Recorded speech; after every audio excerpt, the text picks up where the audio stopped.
Henry, good morning and welcome to our sessions that we're running here at the Rock Center, running them through Zoom rather than having these sessions in person. And it's just really a pleasure to see you, even if it's by video. Let me introduce you very briefly to our audience. Henry is the Chairman and Chief Executive Officer and Director of MSCI. Prior to that, Henry was at Morgan Stanley. But maybe the most remarkable thing about Henry's tenure as CEO at MSCI is that it began in 1998. Henry, you've been CEO of this organization for 22 years. The average life of a CEO today is approximately 5 to 7 years, depending upon which database you look at. Henry, are they so desperate at MSCI that they can't find a replacement for you after 22 years? Really?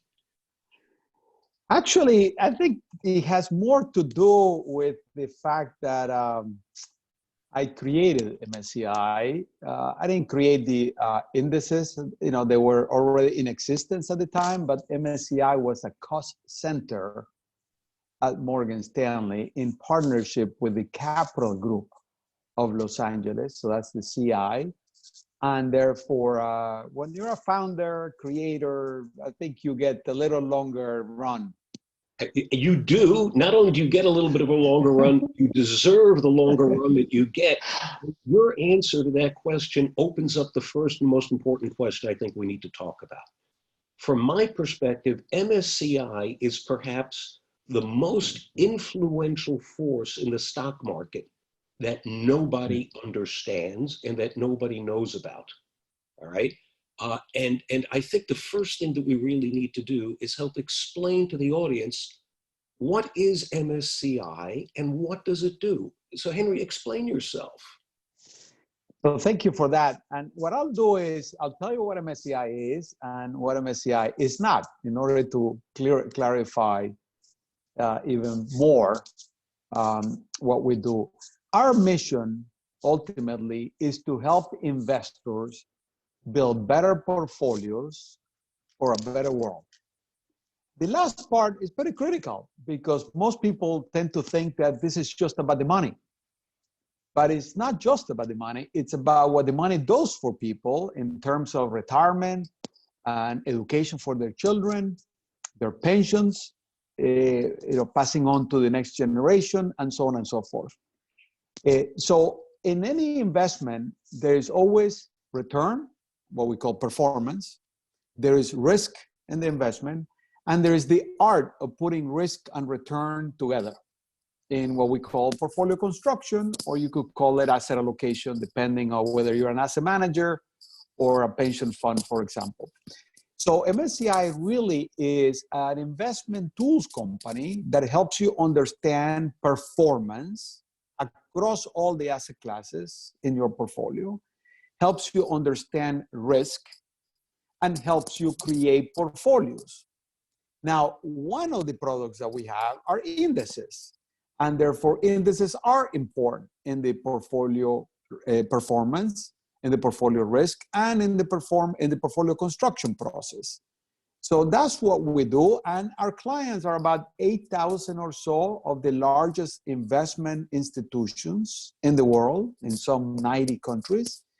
And we classify them into 3 categories: what we call asset owners, such as pension fund, endowments, foundations, sovereign wealth funds, family offices; what we call also managers of assets, whether that is long-only asset managers, hedge funds, wealth managers, ETF managers, mutual fund managers, etc.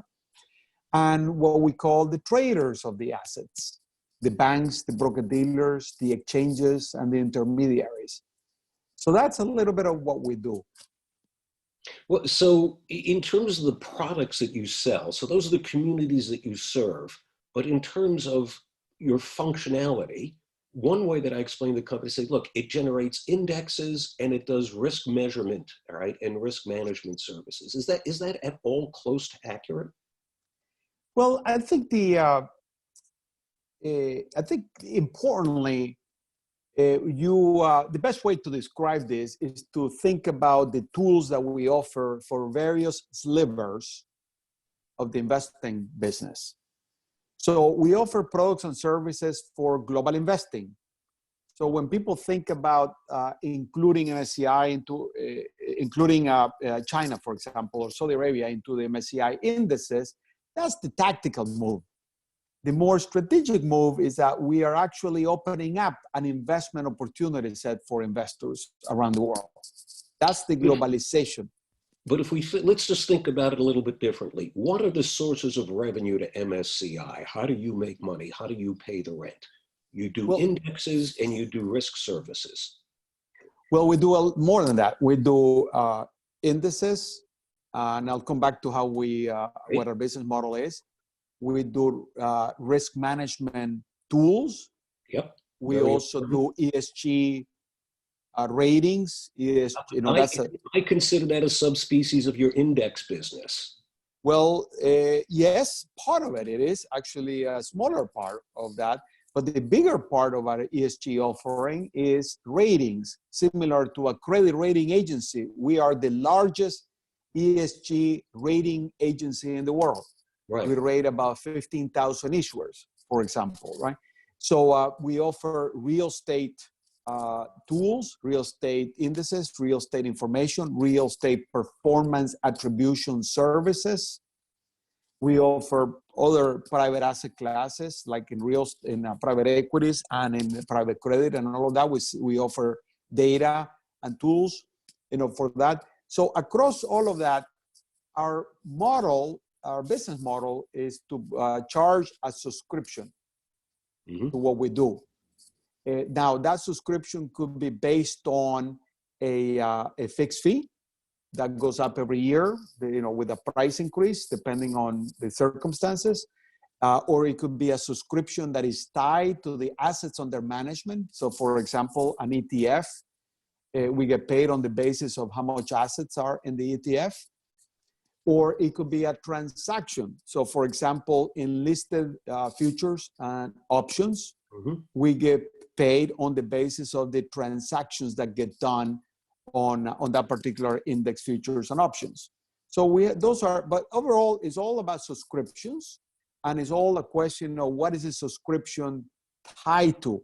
Is it a fixed fee, or is it an assets under management fee, or is it a transaction fee? But at root, you're an information company. What you do is you sell data, you sell information, you sell analytics. And what most people don't realize is how influential your metrics are with regard to investment decisions that your clients wind up making. And that's one of the reasons why I call you perhaps the most influential market force that nobody's ever heard of. When you decide to include or exclude China in one of your indexes, it makes a difference.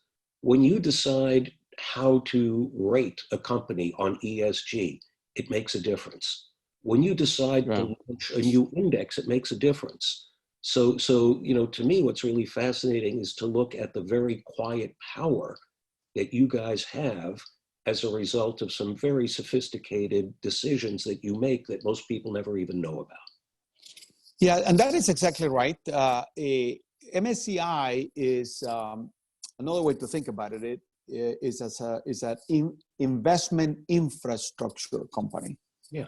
We create the infrastructure in which the investment business sits on top of, whether it's information, whether it's ratings, whether it's indices, whether it's risk management tools, whether it's performance management tools, whether it is asset allocation, services and the like.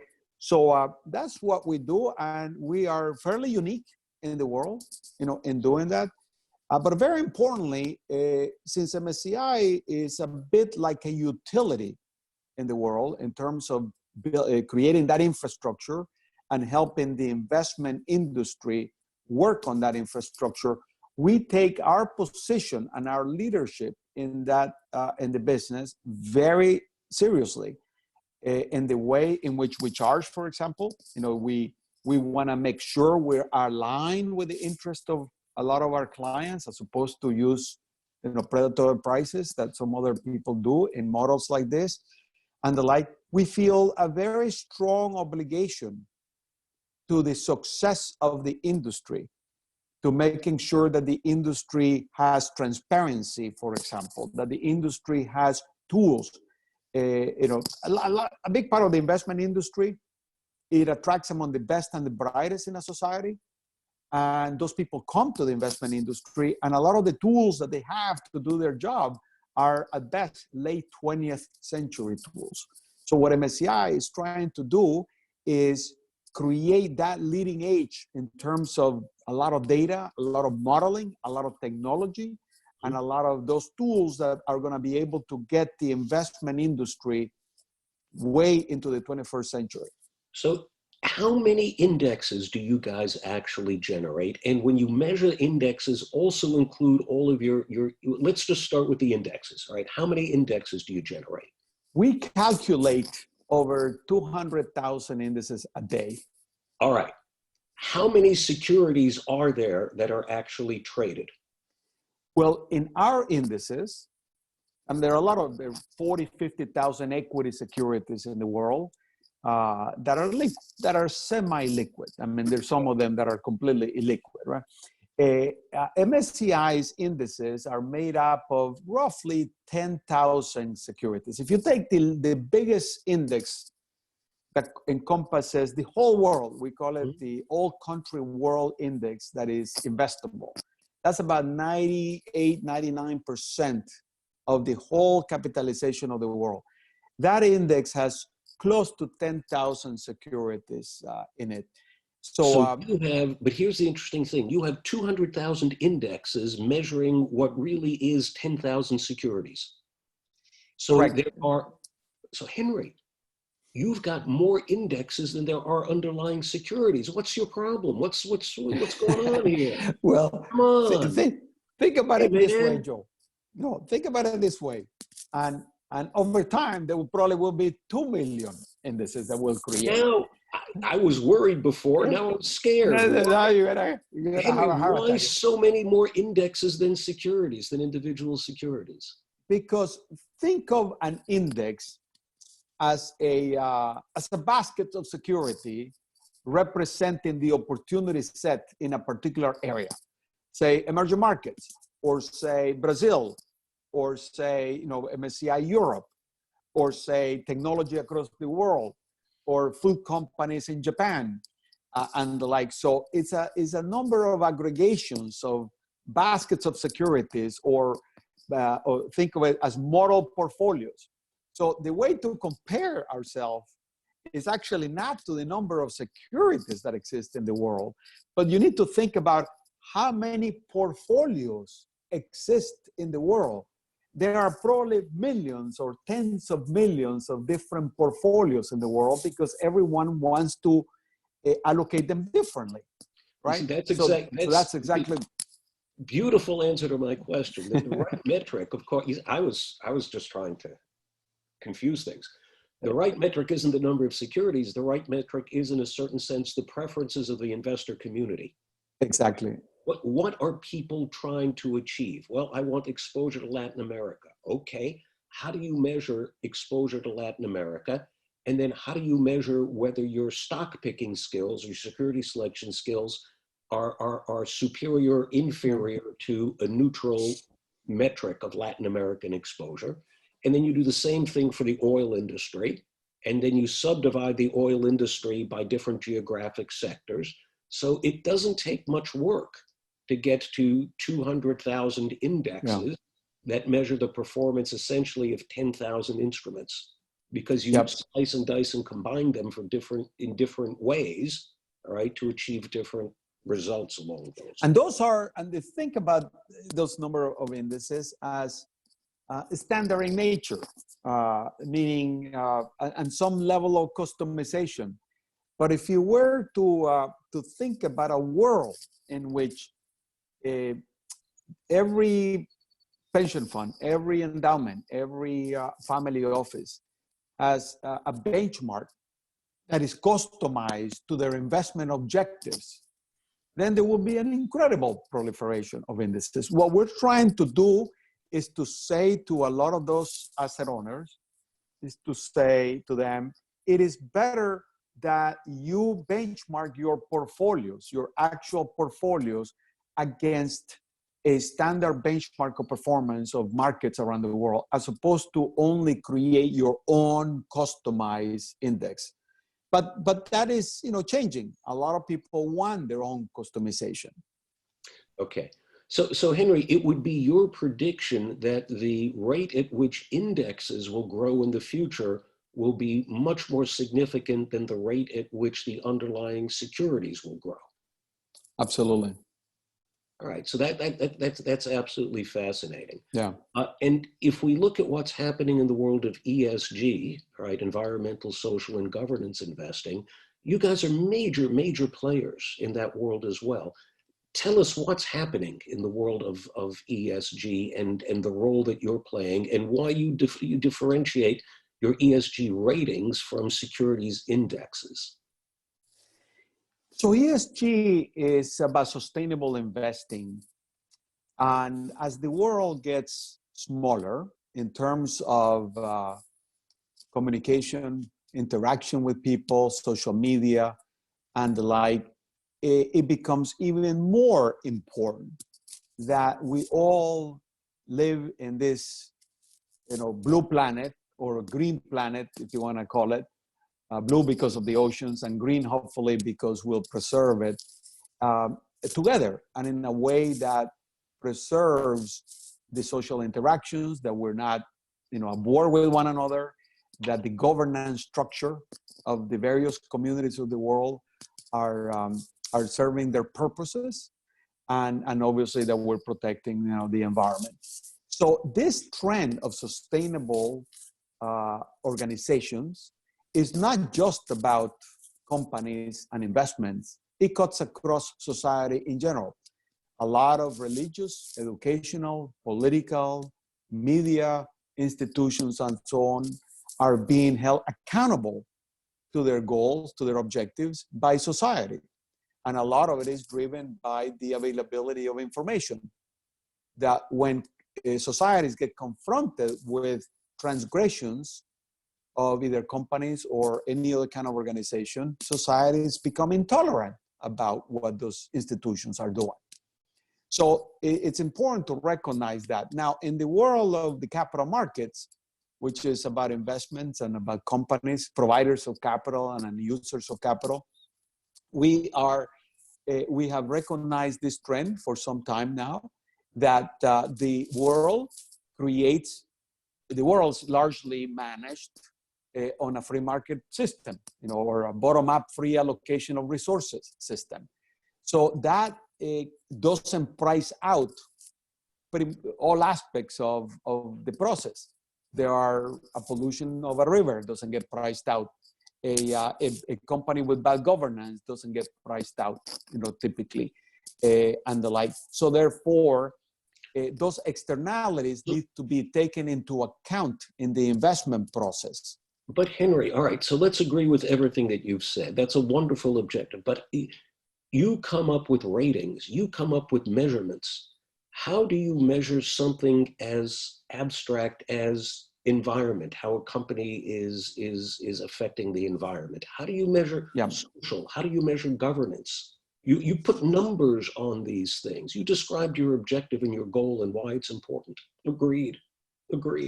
Yeah. But so therefore, what we do is that we, in the pursuit of that goal, then we say, let's start looking at company by company or issuer by issuer. You could have a bond issuer that is not a company, but like a sovereign entity, or a municipality or the like. And it's had its own governance. It's got its own issues of social environment and the like. So what we do is we look at each one of these entities and determine what is material to their business. So an IP company, an intellectual property company like MSCI, water conservation and mining issues are not material to us. What is material to us is our ability to attract and retain talent and create a good social environment for our employees, so that we can attract more talented people, and those people can thrive and be inventors. If you were a mining company, clearly is about all the issues associated with the way you go about mining. If you are in the textile industry, it's issues of labor, for example. Are you employing children in your labor practices around the world or not? And the like. So anyhow, we look at materiality on an industry by industry basis. Then we develop, as we have developed a methodology in which we look at dozens of factors associated with the variables that determine that materiality in each one of these companies, in each one of these industries. And then we gather the information. Half of that information typically comes from company reports, company filings, and all of that. The other half of that information comes from third-party sources, because obviously a company is not going to tell you they have a bad working environment, or they are polluting the environment, or they have bad governance. So we got to determine that through third-party sources of information. So when you combine all of that, you get a very good and a strong picture of what is going to drive the long-term success or lack of success of that particular entity. And how do people actually use your ESG ratings? Well, they're used, we use our ESG ratings in two forms. We give them to asset managers for them to then do a stock picking and bond picking, if you want to call it like that, taking into account the non-financial factors that could affect the valuation of that instrument over time. So that's one aspect. That's primarily what we're doing today. That's what I mentioned earlier, that the majority of our ESG business clearly comes from ratings and the subscription to ratings. The second part is that we use those ratings to re-weight the securities in a particular index. So you take MSCI Europe and you say, okay, MSCI Europe, the market cap index is predicated on the full capitalization of companies, and the weight of the company in the index is based on how big or how small they are. So we say, what about if we inject an element of a constraint with the ratings, in which the higher rated companies get to the top echelons of the index, and the lower rated companies go to the bottom, and the badly rated companies don't go into the index at all. So that's how we use them in the context of a portfolio. And those then indices are used to measure the success or not of a portfolio that is benchmarked to an ESG criteria. And the growth rate of interest in your ESG products, how would you describe that? Well, in financial terms is large. I mean, our rate of growth on the entire ESG complex of MSCI is in revenue terms is in the 20s. Mm-hmm. And the index part, which is smaller but rapidly growing, is growing in the 50s. So 50+% per year. Huge. The demand for this is big. This is the fastest. MSCI it's a relatively large company by now with a lot of products that we sell, but this is the fastest growing part of MSCI. And the pandemic and the lockdown in the last 3 months in the West, with Western Europe and the US, has demonstrated outperformance by ESG portfolios compared to market capitalization portfolios. And therefore, that is driving even a faster rate of growth of our products. Yeah, and the thing that's interesting is the rate of growth in your ESG index business is actually a good barometer, I think, of the rate of growth that investors are expressing in terms of ESG related strategies. The reason why, just one other comment Sure. on that, Joe, the reason why I always express our, the state of the sustainable investing industry as it relates to us in financial terms is because there is a lot of talk. There is a Right. lot of discussions. There is a lot of things, but unless somebody says, I'm going to subscribe to ratings, I'm going to subscribe to an index, I'm going to build a portfolio, I'm going to incorporate in a stock picking the criteria from a rating, then it's all talk, right? And No, you're therefore right. the action is about the financials. Yeah, the stuff that we do in academia, that's all hot air. The stuff that people do when they pay you for the index, that moves the market.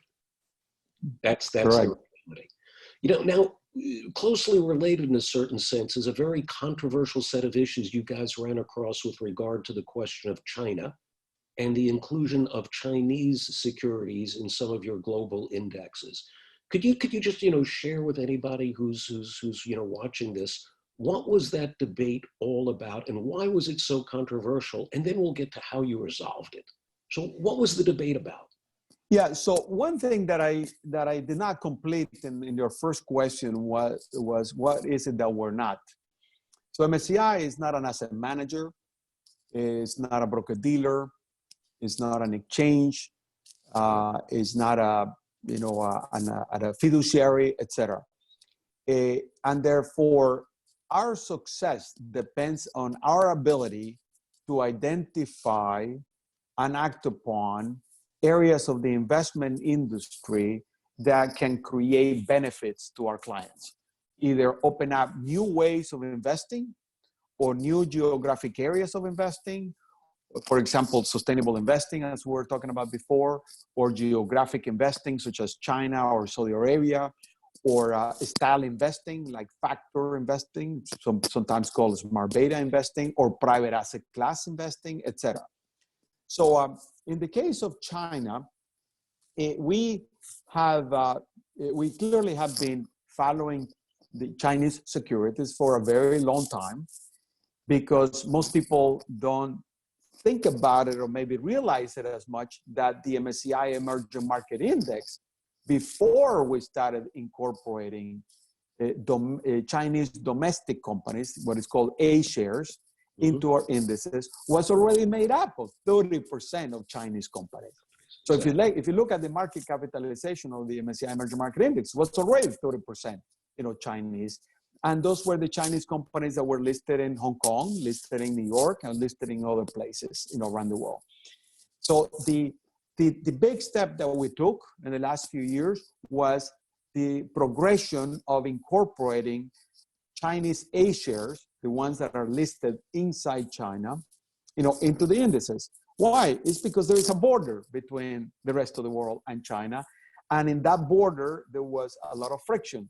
There was a process of registering, for you to make investments. There was a quota that needed to be given to investors. There were some restrictions on the ability to sell and monetize and take the money out, and so on and so forth. So the time came in which a lot of the reforms inside China demonstrated that the market was moving in a way that it was opening up. Now, not enough to warrant 100% weight of the value of the Chinese A shares into the index, but some smaller weight. So ultimately, what we did in two steps was to incorporate 5% of the value of the Chinese A shares into the index, and then eventually we moved that 5% into 20%. So now that is important because the MSCI market cap indices are there to represent the total investable opportunity universe that any global investor can invest in. Mm-hmm. So that if you decide not to invest in China, for example, you know what is the price you're paying or the benefit you're receiving if the country doesn't do that well. So that's how. So Henry, why was this decision so politically charged? Because it was a political nightmare for you. No, that decision was not politically charged. At that time, the 5% inclusion wasn't, and then the subsequent additional 15% to make it 20% was not. This is a couple of years ago. What ultimately became more political was the U.S.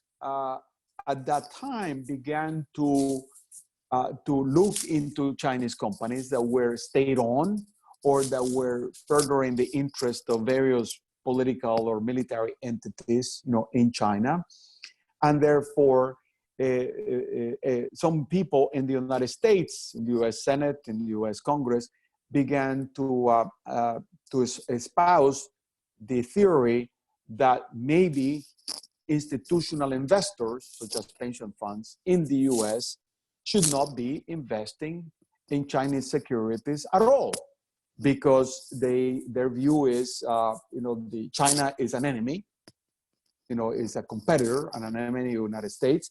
Many companies in China, not all of them, but many companies in China are owned by the state, at least partially, and therefore in bringing capital, American capital, to those companies, you're aiding and abetting the enemy, right? That was kind of the philosophy behind that.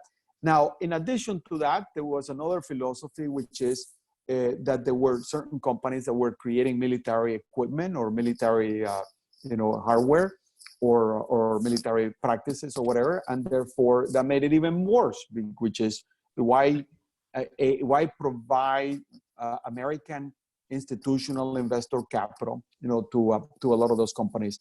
So that then eventually got into action with a set of potential prohibitions of the federal thrift. Federal thrift is the 401k plan for government employees and military personnel, which is governed by an independent board appointed, by the administration. And that board then say, no, our fiduciary responsibility is to invest anywhere in the world, because if we don't, and Chinese securities outpace or outperform others around the world, we don't want our our constituents not to benefit from that. So eventually there were certain letters and certain attempted prohibitions doing that, and that's still in the mix right now. That's still in progress. So that's the part that got, I would say, politicized and the like. Now, to MSCI, we're always going to comply with laws and rules and regulations. So if the United States Congress, passes law that certain types of investors in America cannot invest in China, we will create indices. We already have indices. You already have global indexes that are ex-China. Ex-China, so they can, we don't tell our. That's why I go back to what is it that we don't tell people what to do or not do. We're not investment advisors. We're not fiduciaries. We don't tell them what to do or not do. But we also have a very, very large number of institutional and individual investors all over the world. Right. So who want to invest in China. One way of thinking about it is you're like this massive investment restaurant, and you give people a huge menu of different choices, and it's up to them to decide whether they want the fish or the meat, whether they want the index with China in it or the index without China in it. You're not forcing anybody to do anything. You're just giving them the alternatives. Well said. So on that note, any final thoughts for our viewers? Yes, I think MSCI will continue to develop and will continue to bring the state of the art of investing to be leading edge. Because as I said before at the very beginning, we try to create transparency. We try to increase the risk-adjusted, we try to help our clients increase the risk-adjusted returns of their portfolios. And if you were to think, for example, that our clients have $30, $40 trillion of assets, and we help them increase their portfolio by 30 basis points a year, that's larger than 70–80% of the GDP of countries in the world. So what we do, it's important. Henry, you've been an absolutely terrific guest. Can't thank you enough. And personally, I'm looking forward to your next 22 years of leadership at MSCI. Thank you. The trip has just begun for you. Thank you so much Thank for you. joining us. Thank you. Thanks for having me. My pleasure.